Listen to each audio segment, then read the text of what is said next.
Hey guys, welcome back to the Readers. I hope you are having an amazing day. Let's get right into the stories. The first one is an entitled People Story. What would you do if a brand new HOA tried to take control of your family's land? My farm has been here for 70 years, but a new subdivision decided I was violating their rules. They sued me, trespassed on my property, and tried to ruin my livelihood. So I started digging into their business, and what I found brought their entire scheme crashing down. I've been farming the same piece of land for 20 years. It's not a massive operation, around 80 acres total, but it's been in my family for 3 generations. My grandfather bought it back in the 1950s when this whole area was nothing but farmland and forest. He raised dairy cattle. My father switched to crops and some livestock. I do a mix of hay, corn, and keep a small herd of cattle.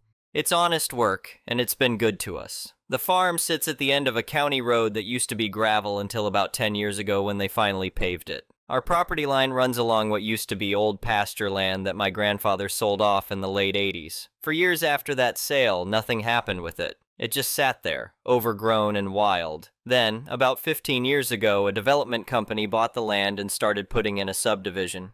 I'll admit I wasn't thrilled about it. Nobody likes seeing farmland turned into cookie-cutter houses, but it wasn't my land anymore and I didn't have a say in it. The houses went up over about 4 years. They called it Meadowbrook Estates, which I always thought was ironic since they'd bulldozed the actual meadow and filled in the brook to build the place. Within 5 years, the whole development was built out and occupied. A couple hundred homes all told. The people who moved in were mostly fine. Some of them would wave when they drove past. A few stopped by to buy fresh eggs or ask about getting hay for their kids' school projects. Normal neighbor stuff. I didn't think much about the HOA they'd formed for their neighborhood. It wasn't my business, and my property had nothing to do with their development. That changed 2 years ago. It started with a letter. I found it in my mailbox on a Tuesday afternoon after spending the morning fixing fence line. The envelope had Meadowbrook Estates Homeowners Association printed on it in fancy script. I figured maybe they were inviting me to some community event or asking if they could use part of my field for overflow parking for something. People ask that kind of thing sometimes. I was wrong. The letter informed me that I was in violation of several HOA regulations. According to them, my tractor, a 30-year-old John Deere that I keep parked in the field nearest the road, was an eyesore that violated their rules about vehicle storage. They also took issue with my equipment shed, which they said was not aesthetically consistent with neighborhood standards. They helpfully included photos that someone had taken from the road, with my tractor and shed circled in red marker. The letter gave me 30 days to remedy these violations, or face fines. I read it twice, thinking maybe I'd misunderstood something. Then I called the number at the bottom of the letter. A woman answered and identified herself as Patricia, the HOA president. I explained who I was and that there must be some mistake. I wasn't part of their HOA. My farm had been here decades before their neighborhood existed. Patricia's tone changed immediately. She went from professionally polite to condescending in about 2 seconds. She explained slowly, as if talking to a child, that when the development was built, the HOA boundaries were drawn to include all properties in the immediate area to maintain community standards. She said this was standard practice, and that I should have received notification when the HOA was formed. I told her I'd never received anything like that. She said that was my problem, not theirs, and that ignorance of the rules didn't exempt me from following them. Then she said something that really set me off. She told me that if I wanted to continue living in a civilized area, I needed to understand that things had changed and I couldn't just do whatever I wanted with my property anymore. I kept my temper, barely. I told her again that my property wasn't part of her HOA and that I wouldn't be following any of their rules. She said I'd be hearing from them again and hung up. I was irritated, but I figured that would be the end of it. Once they actually looked into it, they'd realize their mistake and leave me alone. I had work to do. It was early spring and I was getting ready for planting season. I didn't have time for this nonsense. 2 weeks later, another letter arrived. This one informed me that I had failed to comply with their previous notice and that I was now being fined $500. If I didn't pay within 15 days, the fine would increase to $1,000 and they would place a lien on my property. That's when I stopped thinking it was just a misunderstanding and started getting worried. A lien on my property could actually cause me serious problems. I couldn't just ignore this. I spent an evening going through my files, pulling out my property deed, old surveys, every piece of documentation I had about the farm. Nothing anywhere mentioned an HOA.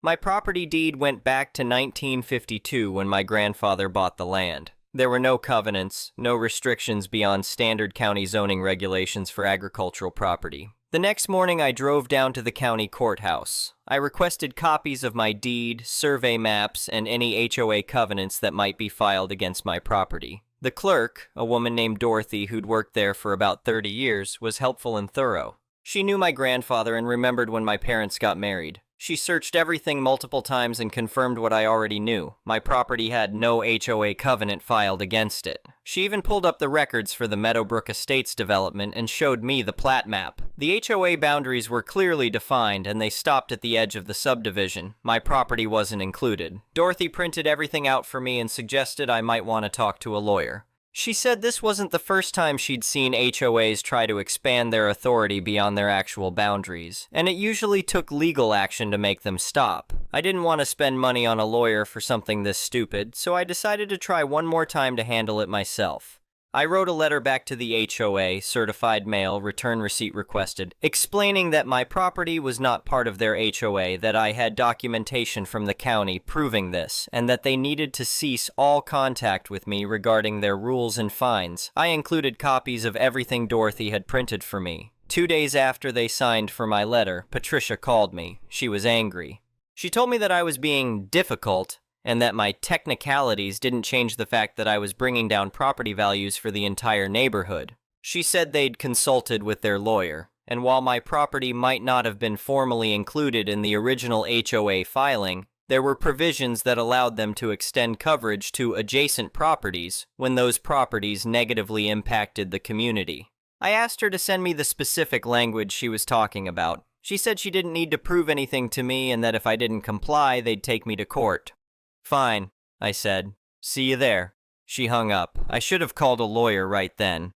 Instead, I let my stubborn streak get the better of me. I was angry about the whole thing, and I decided I'd handle it myself if they actually followed through with their threats. I figured they were bluffing. They weren't. A month later, I was served with papers. The HOA was suing me for unpaid fines, which had somehow ballooned to $2,500 with their late fees and processing charges. They were also seeking an injunction to force me to remove my tractor and equipment shed from view. That night, I didn't sleep much. I kept thinking about my grandfather, about how hard he'd worked this land, about my father, about my own kids, who I'd hoped might take over someday. The idea that some HOA from a neighborhood that hadn't even existed for 20 years could force me to change how I ran my farm, it ate at me. My wife found me in the kitchen at 2 in the morning, sitting at the table with all the papers spread out. She sat down across from me and said what I'd been thinking. We need a lawyer. She was right. The next day, I called around and found an attorney named Robert Chen who specialized in property law. He agreed to meet with me that afternoon. I brought every document I had. Robert went through everything carefully. After about an hour, he looked up and smiled. "This is actually pretty straightforward," he said. "You're clearly not part of their HOA. The question is whether we can get them to pay your legal fees for wasting everyone's time." He filed a motion to dismiss their lawsuit and a counterclaim for harassment and legal fees. He said the hearing would probably be in about 2 months. Those 2 months were rough. It was late spring moving into summer, my busiest time of year. I had hay to cut, crops to tend, cattle to manage. Instead, I was spending hours every week dealing with legal paperwork, meeting with Robert, and stressing about the whole situation. I'd wake up at 4 in the morning to get farm work done, then have to clean up and drive into town for meetings about the lawsuit. My wife took over more of the farm management than usual, and I could see the stress wearing on her too.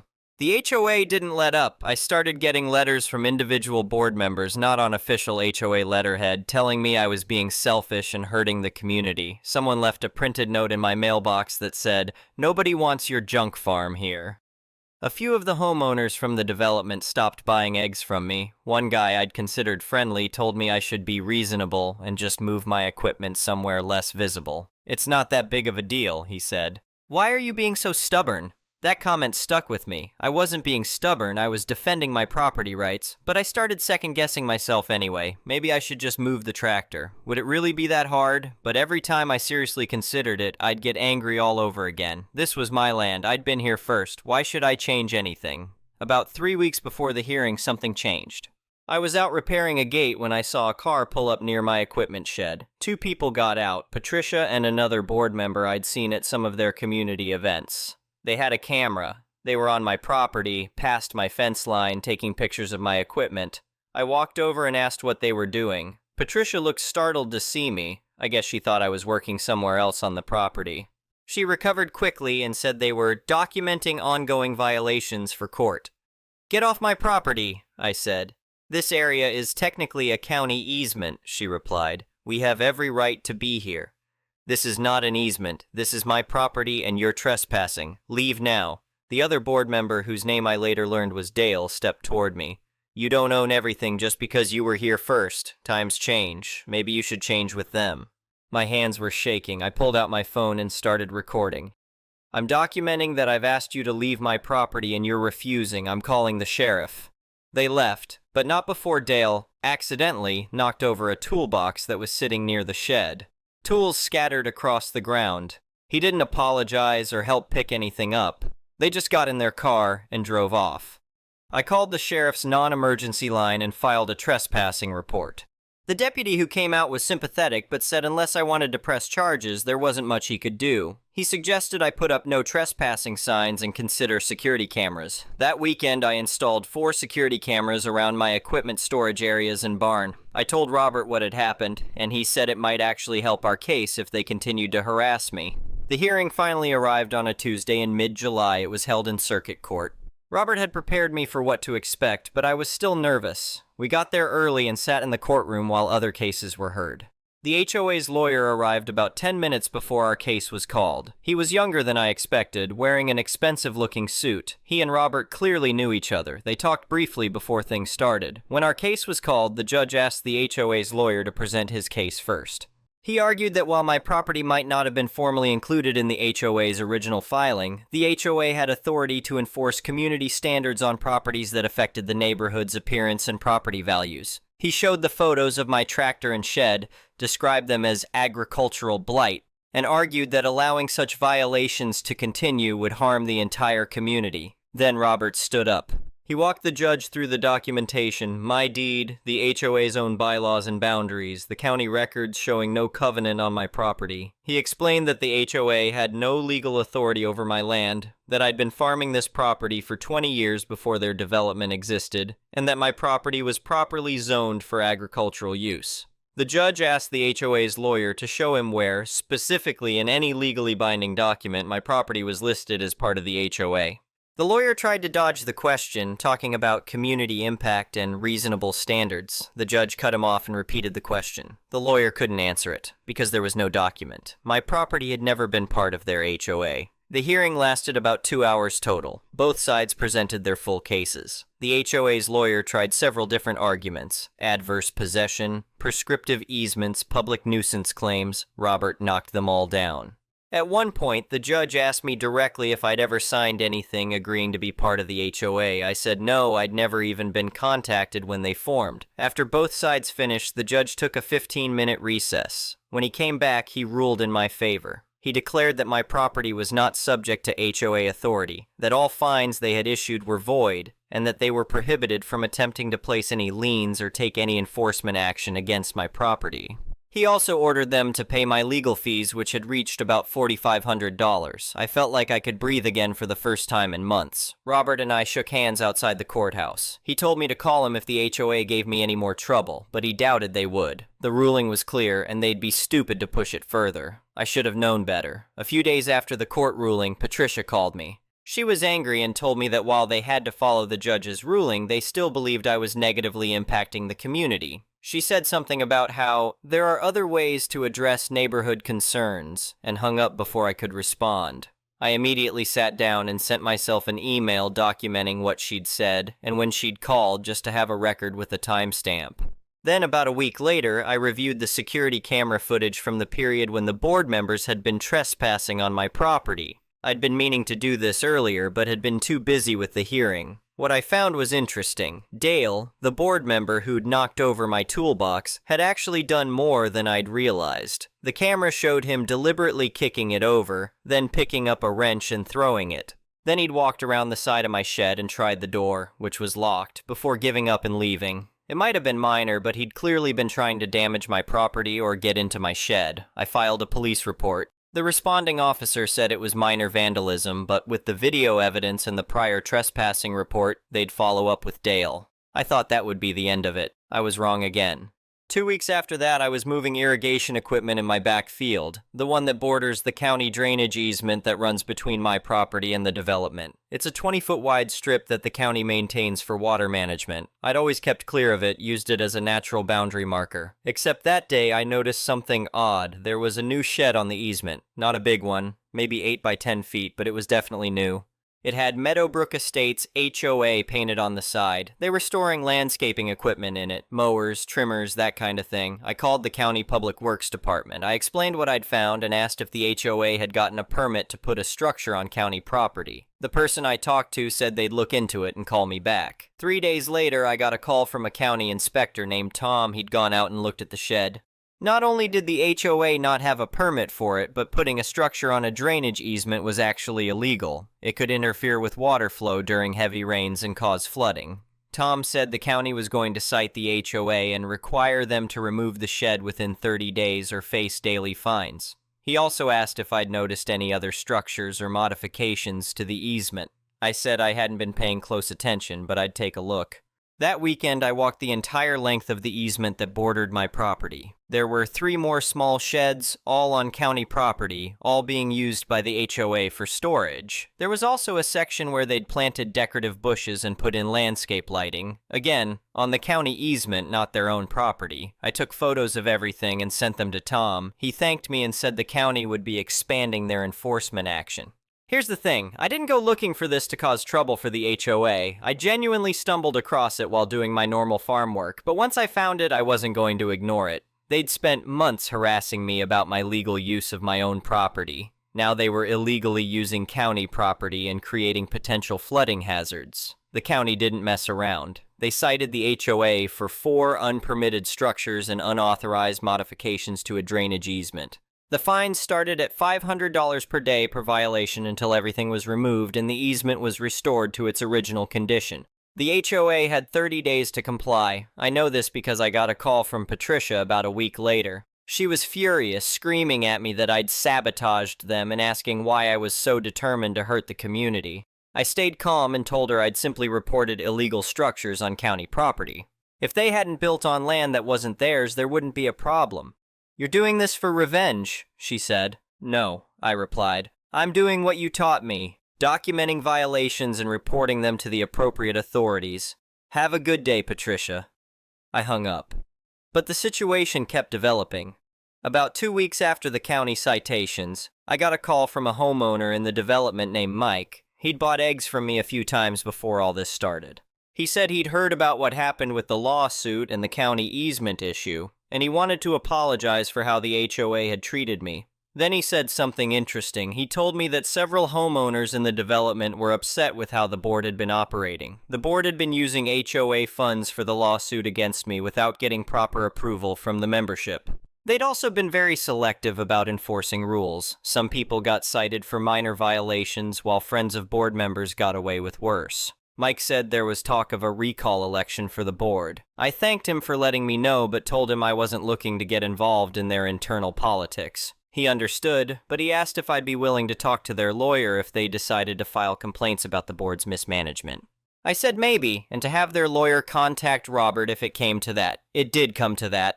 About a month later, Robert called me. A group of homeowners from Meadowbrook Estates had filed a lawsuit against their HOA board for misappropriation of funds and breach of fiduciary duty. They wanted to know if I'd be willing to provide testimony about the board's actions toward me and the costs the HOA had incurred from the lawsuit and county fines. I met with their lawyer, a woman named Sandra, and gave her copies of all my documentation. She said my case was a perfect example of the board acting beyond their authority and wasting HOA money on personal vendettas. The board had spent over $15,000 in legal fees on their failed lawsuit against me, plus they now owed about $4,500 for my legal fees. The county fines for the drainage easement violations had reached over $60,000 before they'd finally removed everything and restored the easement. All of that came out of HOA funds, which meant every homeowner's HOA fees would have to increase to cover it. The lawsuit from the homeowners took about 6 months to resolve. In the end, the board settled. Patricia and 2 other board members resigned. The HOA had to hold a special election for new board members. The settlement also required the HOA to implement better financial controls and get membership approval for any legal actions or expenditures over $5,000. But there were other consequences I hadn't anticipated. Mike called me a few months after everything settled and told me that the HOA's insurance company had nearly dropped their coverage when they found out about the unauthorized structures and the lawsuits. The company eventually agreed to continue coverage, but their premiums tripled. Between the increased insurance costs and the money spent on legal issues, every homeowner's HOA fees went up by about 40%. Several homeowners in the development were apparently furious, not at the board, but at me. They blamed me for the increased fees. Never mind that I hadn't sued anyone, hadn't put structures on county property, hadn't mismanaged HOA funds. In their minds, if I'd just gone along with the HOA's demands, none of this would have happened. A few people I'd considered friendly neighbors stopped talking to me entirely. One guy actually confronted me at the feed store and told me I was a selfish asshole who didn't care about the community. I just walked away. There was no point arguing with him. But others reached out to apologize. Mike brought his family by to buy eggs and vegetables and to thank me for standing up to the board. He said the new board was actually competent and responsive, and while the fees were higher, at least the money was being managed properly now. Another neighbor, an older woman named Carol, brought me homemade cookies and said she'd always thought the board was out of line but had been afraid to speak up. The whole situation taught me something about people. Some folks will always side with authority, even when that authority is wrong. Others will stay quiet until someone else takes the risk of standing up. And a few, just a few, will do what's right regardless of the cost. As for Dale, the board member who damaged my property, he ended up pleading no contest to misdemeanor vandalism and criminal trespassing. The prosecutor offered him a deal: pay restitution, do community service, and stay away from my property. He took it. I got a check for $350 to cover the toolbox and tools plus my time. It wasn't about the money, it was about making it clear that actions have consequences. These days, things are quiet. The new HOA board leaves me alone. I still farm my 80 acres the same way I always have. My tractor still sits in the same field when I'm not using it. My equipment shed is still exactly where it's always been. I added a nice no trespassing, violators will be prosecuted sign near my property line, just to be clear about boundaries. Last spring, the new HOA president, a retired engineer named Tom, who seems to actually understand property law, stopped by to introduce himself. He assured me they had no interest in bothering me and apologized for how I'd been treated. We had a good conversation. He even bought a dozen eggs on his way out. I still think about that first letter sometimes, the one telling me my tractor was an eyesore. I think about how close I came to just moving it to make them happy, to avoid conflict. I'm glad I didn't, not because I wanted to fight with anyone, but because some things are worth fighting for. My grandfather bought this land 70+ years ago. He built a life here. My father expanded on what he built. I've done the same. And someday, if my kids want it, this farm will be theirs. It'll still be a working farm with tractors and equipment and the smell of hay in the summer and cattle in the pasture. And nobody, not an HOA, not a board president, not anyone, gets to change that just because they don't like the view.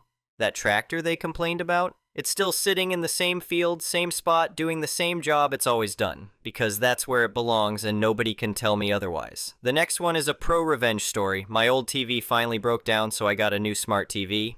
Couple weeks later, I realized that no one in the family watches any TV channels. Everyone goes for streaming content. I decided that it's not worth it to pay for the TV connection anymore. Now, my TV connection is added into my phone plan along with my internet as well, so disconnecting it was not straightforward. It was a custom plan with its own dedicated relationship team. It took several calls to the team to find a resolution, which was to convert the TV connection to a prepaid one and then stop recharging. After the conversion was done, I got messages for a few weeks to recharge, and then finally a message to return the set-top box. I responded to that, and in a few days the box was collected from my place. Good riddance. Or so I thought. Next started calls from random call centers for recharging. It felt different from the dedicated relationship team. I Googled and found out that this had become the practice in my country. The company had outsourced this part of the support to a third party, and they simply checked from the printed database about people who had a connection, but did not recharge last month. Since my disconnection was in the middle of the month and their printed database was from the beginning, they did not have this updated info. I tried my best to inform them about this to no avail. I started talking to the callers, informing them of the fake problem my TV was having connecting to the set-top box and that multiple support requests have fallen on deaf ears. Also started recording the calls. Third caller took it seriously and booked tech support. Got a call from a field tech within hours. He came by. I greeted him with drinks and informed him about the real issue. We had a good laugh. He suggested that I keep it up a few more times for good measure. After 8 tech support visits, finally they got the message. Got a call from a supervisor asking why I was booking tech support when clearly I didn't have a connection anymore. I mailed him the call recordings. He was pretty annoyed. But I stopped getting calls so much. Any call I get now, rarely, like once a couple weeks, I just read from the same script, and if someone takes it seriously enough to try to book tech support, they get a short note against my eye to not bother this gentleman. The next one is a malicious compliance story. About 2 years ago, I had a customer complain that we had raised the price of his phone contract. I work for one of the main UK mobile phone companies here as a customer service rep. I've had my fair share of terrible customers and ridiculous requests, but this was the straw that broke my back. So every year we have a price increase in March. It's the rate of inflation as published in November plus 3.9%. This is in all contracts. Has been for as long as I've worked there. Every year we send a letter out in Feb to let people know, and every year we get calls asking, WTF is this? Most of the time I deal with these fairly well. I explain they agreed to it in their contract and occasionally read the exact part of said contract. What makes it more delicious is if they've bought it in store, they have a physical copy. So I ask, do you see where you signed your name in the box that says, I have read and understand the terms and conditions of the contract? Well, just above there, the box above that says, I understand that as of March, the price will increase by the rate of CPI plus 3.9%, and that normally ends those arguments. Well, one day I'd spent all day dealing with these calls, and I get a guy call. Let's call him Kevin. He complains about the price increase, saying how he never agreed to it in his contract. That his contract says it's, let's say, $30. And that's what he agreed to. No more, no less. He would never agree to something where the price was going to change, after us the normal back and forth of explaining it, how all companies do it, not just us, petrol, food shops, books, everything. But he was having none of it. Around about the time most people accept and give up, he was still going strong, going in loops, repeating the same arguments I've shot down already. At one point, he says he never read it, so it shouldn't apply. I asked him, Sir, if you don't read the 30 mph speed limit sign and do 70 mph there, you will still get stopped by the police just because you didn't read it. Doesn't mean it's not correct. Besides, you signed the box saying that you had read it, so I'm afraid you were aware of it. Now, that was perhaps me allowing my emotions to get in the way, but he did not like that at all. He said, if he doesn't get the contract reverted to what he agreed, he would cancel his direct debit and see us in court. Cue malicious compliance. I noticed earlier during the conversation that his contract was actually £60 and that his first 3 months were half price, but the agent who added the discount added an undated 50% discount instead of the 3 MHP discount that auto removes. Well, given the call was an hour long and I was overdue my break, I finally said, Okay, sir, on this occasion, I am willing to waive the price increase for you and revert your plan to its original, agreed-upon price. Because I can't stop the increase, I will add a discount of his increase here to the line, and as you've stated, your plan to be put back to what you agreed to. So the 50% discount you have has now been removed. The plan is back to £60. He tries to talk. But don't worry, sir. We won't be making you repay the backdated discount from the last 12 months. That's not how it works here, so I can confirm that your plan will remain at the agreed price of £60. After a stunned silence, he recovers and asks, What do I mean £60? I explained that he agreed to a contract at £60 per month with 3 MOs half price, but that the wrong 50% discount had in fact been added and had been left on longer than was intended. He told me to leave it alone, not do anything, but it was too late. He had already confirmed he wanted it. And even if he hadn't, we have a system in place to report excessive or incorrect discounts, which I could have been reporting him on. but this was much more enjoyable. In the end, it was escalated to manager, who stuck by my actions to remove the incorrect discount, and in fact, removed my discount for the CPI as its policy not to discount these. It went above her to the executive complaints team, who I followed up with and noticed he was given a letter of deadlock that he could try taking to Ofcom. It felt great. The guy had an incredibly poor attitude, spoke to me like I was his to do with as he wanted, and wanted to spit his day out in a tantrum. I claim the victory in the name of those who work in a role with direct customer interactions, when they've treat you like nothing and were truly horrible people. The next one is an entitled people story. This is not an update, but another story about her. Well, if you read my other posts, you already know that Mia was intelligent, only academically, so naturally she had excellent grades at school, which gave her a certain impunity in the family, and her parents would let her do anything she wanted, even bullying, except consume a certain oregano. This happened in early 2022. We were 18 IO. Here in Argentina, the pandemic restrictions, which were ridiculously long, had recently gone away. As so many times I had introduced Mia and my current best friend, calling her Ale, a few months earlier, but their friendship had already begun to weaken due to Mia's personality, and because Ale began to notice the dislike my aunt had for her. Ale's parents are Bolivian immigrants, and she has Andean facial features and a darker skin tone, which was totally a problem for my aunt. We still hanged out together though, more than anything, because Ale felt sorry for Mia to a certain point. Mia found an Instagram profile of a girl who was selling brownies with oregano, and she totally wanted to try them, so she asked us if we wanted some too, and we said yes. However, there was a problem: my aunt and uncle. So Mia asked Al to lend us her house to eat the brownies there, since Al's mother was not around all day due to work, and her father was in Bolivia at the time, and Ali agreed. I told my mom what we were going to do, since it was my first time trying oregano, and I always knew I could tell my mom anything. My mom told me it was okay, and I asked her not to say a word to my aunt, which she agreed and just gave me the only one condition: to be careful and don't do anything stupid. Al couldn't say a word to her mother because she probably would end with Al's life if she knew. So the day arrives, we try the oregano brownies, eat pizza, and have a fun afternoon laughing like seals, eating junk food, and playing video games. Mia and I went back home that night. I was confident that Mia would just go to sleep and it would be the perfect crime. But as Murphy Law goes, anything that can go wrong will go wrong. What happened? My aunt noticed that Mia's eyes were red?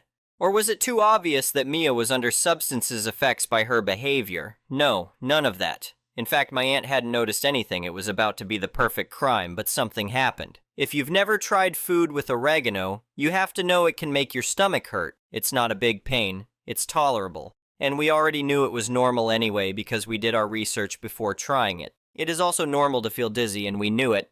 Well, Mia was in bed trying to sleep when she started to feel dizzy and a pain in her stomach, so she had the brilliant idea of running to tell my aunt what we did because she was scared. And before you comment on it, she herself said that it was not such an intense pain, that she believed it was a big deal, or a threat. The thing is, Mia told my aunt that it was Alay's idea and that we both, Ale and I, forced her to try it. She literally lied and pushed us under the bus so she wouldn't get scolded, as if my aunt had ever seriously punished her anyway. The consequences? My aunt went to tell my mom, insisting that I was a bad influence, that Ale was a word I can't repeat here but that begins with N, and how she was always right to hate her, that I was growing up to be a drug addict, etc. My mom just told her that she already knew what we were doing, and that it had been Mia's idea, but naturally my aunt didn't believe it. My aunt even tried to get the number of Ale's mom to accuse her, but luckily my mom sent her to fry churros when she demanded it, because who knows what would have happened if Alay's mother had found out. Obviously, Alay and I were furious. Alay stopped talking to her and deleted and blocked her from everywhere, and I didn't talk to her for months. Did this matter to Mia? Not really. She actually said Alay was the toxic one. She even told me I should cut her off. Even my aunt tried to convince me to cut Ale off. Obviously I didn't, and they mocked me and said that time would prove them right and that I would regret to be her friend. It's been more than 3 years and I still don't regret it. Anyway, thank you for watching.